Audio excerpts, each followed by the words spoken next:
আসসালামু আলাইকুম। Math with জান্নাতুল নাইমে স্বাগতম সবাইকে। সুপ্রিয় শিক্ষার্থীরা, আজকে থেকে আমরা নির্ণায়কের গাণিতিক সমস্যার সমাধান করব। প্রথমে ১ নাম্বার প্রশ্নটি দেখো, প্রমাণ করো যে তো সমান a minus b b minus c c minus a into a plus b plus c। তাহলে নির্ণায়কের অঙ্ক সমাধান করার সময় আমাদেরকে যে জিনিসটি মাথায় রাখতে হবে সেটা হচ্ছে আমরা সবসময় চেষ্টা করব যোগ বিয়োগ করে হয় কমন নেয়ার অথবা পাশাপাশি দুইটা জিরো আনা। তাহলে এখানে দেখেন যেহেতু 1 আছে, তাহলে আমরা যদি বিয়োগ করি শূন্য চলে আসবে, এটা থেকে এটা বিয়োগ করলে জিরো আসবে, এটা থেকে এটা বিয়োগ করলে জিরো আসবে, তার মানে আমি পাশাপাশি দুইটা জিরো আনতে পারবো। তাহলে আমি এখন কোথায় যোগ বিয়োগ করব? আমরা সবাই জানি এটা হচ্ছে সারি আর এটা হচ্ছে কলাম। তাহলে দেখেন 1 গুলো কোন পাশে আছে? কলাম আকারে আছে, এই যে কলামে আছে। তাহলে আমরা কলামে যোগ বিয়োগ করব। তাহলে আমি প্রথম কলামে কাজ করব, এজন্য তার নাম দিলাম কলাম 1 প্রাইম। Column 1 prime. তাহলে কলাম 1 এ কি করব? কলাম 1 থেকে কলাম 2 বিয়োগ করব। কলাম 1 থেকে কলাম 2 বিয়োগ করব। তাহলে আমার টার্গেট ছিল পাশাপাশি দুইটা জিরো আনা। তাহলে আমি এবার দ্বিতীয় কলামে দ্বিতীয়টা থেকে তৃতীয়টা বিয়োগ করব। কলাম 2 প্রাইম সমান কলাম 2 মাইনাস কলাম 3। তাহলে আমি কি কাজ করব? আমি কাজ করব হচ্ছে প্রথম কলাম থেকে দ্বিতীয় কলাম বিয়োগ দেব। তাহলে আমি যদি লিখি 1 minus 1 a minus b a cube minus b cube, 1 minus 1, এটা হচ্ছে কলাম 2 প্রাইমে। কলাম 2 থেকে 3 বিয়োগ করব, b minus c b cube minus c cube. এরপর কলাম 3 তে আমরা কোনো কাজ করিনি, তাই যা আছে তাই থাকবে। তাহলে আমি যদি আরো একবার বলি আপনাদেরকে, আমরা কলাম 1 এ কাজ করেছি, কলাম 1 এ কি আনবো? জিরো আনবো। কিভাবে জিরো আনবো? এটা থেকে এটা বিয়োগ করে। এজন্য কলাম 1 এ কাজ করেছি, এজন্য কলাম 1 প্রাইম। এরপরে আবার পাশাপাশি দুইটা জিরো আনা হচ্ছে আমাদের টার্গেট। তাহলে আমরা এবার এখানে জিরো আনবো। তাহলে এখানে কিভাবে জিরো আনবো? এটা থেকে এটা বিয়োগ করে। তাহলে কলাম 2 থেকে কলাম 3 বিয়োগ করব। কোথায়? কলাম 2 তে। এই জন্য কলাম 2 প্রাইম, এই যে কলাম 2 প্রাইম। কলাম 3 তে কোনো কাজ করি নাই আমরা, এই জন্য যা আছে তাই বসবে। তাহলে এরপরে 0 0 1 a minus b a cube minus b cube, বাকি যা আছে তাই। যদি যোগ বিয়োগ হতো তাহলে আমরা যোগ বিয়োগ করে লিখতাম, এখানে যেহেতু কিছু হবে না, যা আছে তাই লিখলাম। এরপর দেখেন এবার পাশাপাশি দুইটা কি আসছে? শূন্য আসছে। তাহলে পাশাপাশি যে দুইটা শূন্য আসছে, পাশাপাশি দুইটা শূন্য আসলে তখন আমরা বিস্তার পদ্ধতিতে আগাবো।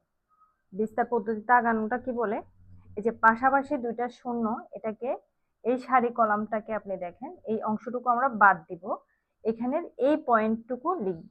তাহলে এই যে লিখি 1, তাহলে 1।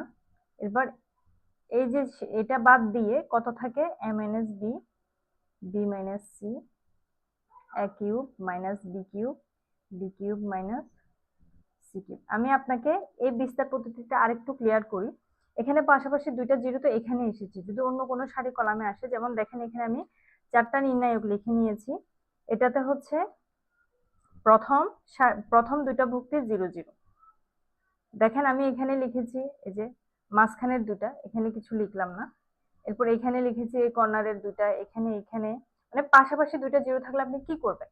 এই যে পাশাপাশি দুইটা জিরো আছে, আপনি এই সারিটা এই কলামটা বাদ দিবেন, এই পয়েন্টের এই 3টা লিখবেন, আমরা যেটা 1 এ লিখেছি। এরপর বাকি যা ভুক্তি আছে সেটা লিখবেন। যেমন এটা, তাহলে এই যে 0 0 ধরে আপনি সারি কলামটা বাদ দিলেন, এইটা লিখলেন -5। এরপর আপনি এখানে পাশাপাশি দুইটা জিরো আছে, তাহলে আপনি এই যে এদিকে গেলেন। আচ্ছা, আমার লেখাটা একটু ভুল হয়েছে, এটা এইভাবে ধরেন, এইভাবে।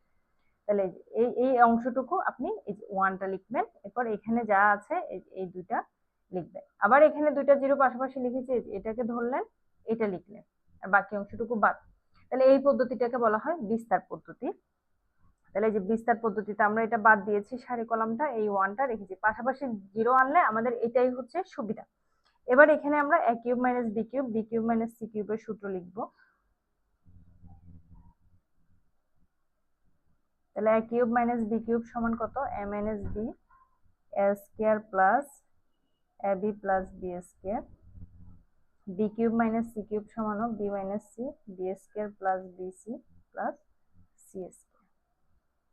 তাহলে এবার এই কলাম থেকে এ মাইনাস বি কমন নিব প্রথম কলাম থেকে। তাহলে কমন নিলে কি থাকবে, উপরে 1 থাকবে, নিচে এ square plus A B plus b square থাকবে। আর এই কলাম থেকে আমি বি মাইনাস সি কমন নেব।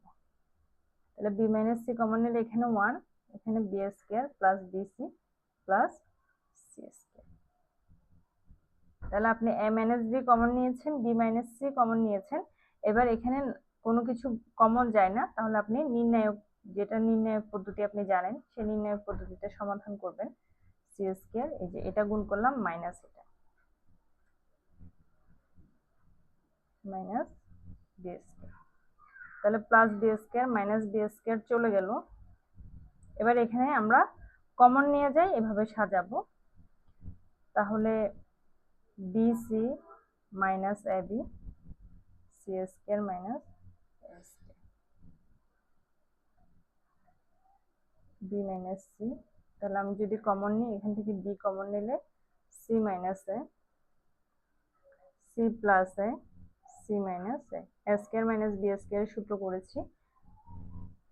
এরপর এখান থেকে সি মাইনাস এ কমন নিব। তাহলে সি মাইনাস এ কমন নিলে কি হয়, B plus C plus A. তাহলে আমি যদি একটু সাজিয়ে লিখি, A minus B B minus C C minus A plus B plus C. তাহলে দেখেন আমাদেরকে এটাই কিন্তু প্রমাণ করতে বলেছে, এটাই এই যে ডান পক্ষ সমান প্রমাণ করতে বলেছে। তাহলে সুতরাং সমান রাইট হ্যান্ড সাইড। তাহলে ধন্যবাদ সবাইকে ম্যাথ উইথ জান্নাতুল নাইমের সাথে থাকার জন্য।